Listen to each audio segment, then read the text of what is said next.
আজকে রাধাষ্টমী, তাই রাধারানীর জন্য ভোগ হবে বাসন্তী পোলাও। চালটা আগে থেকেই ধুয়ে রাখা ছিল, তারপর ঘি, হলুদ আর গরম মশলা মিশিয়ে রাখলাম। এবার কড়াই ঘি দেবো পরিমাপ মতো। ঘিটা একটু গরম হয়ে গেলে তেজপাতা আর গোটা গরম মশলা, দুটো শুকনো লঙ্কা ফোড়ন দিয়ে দিলাম। ফোড়নটা একটু গরম হয়ে গেলে তারপর কাজু কিশমিশ দিয়ে দেবো। কাজু কিশমিশ দেওয়া হয়ে গেল। কাজু কিশমিশগুলো একটু ভাজা ভাজা হলে মেখে রাখা চালটা দিয়ে দিলাম। এবার একটু নুন আর সামান্য মিষ্টি দিয়ে কিছুক্ষণ নাড়াচাড়া করব।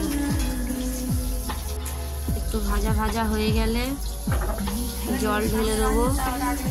জলটা আগেই গরম করে রেখেছি।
চালটা প্রায় ভাজা ভাজা হয়ে গেছে। এবার গরম জলটা ঢেলে দিলাম। যত গ্লাস চাল নেব তার ডবল গ্লাস জল নেব।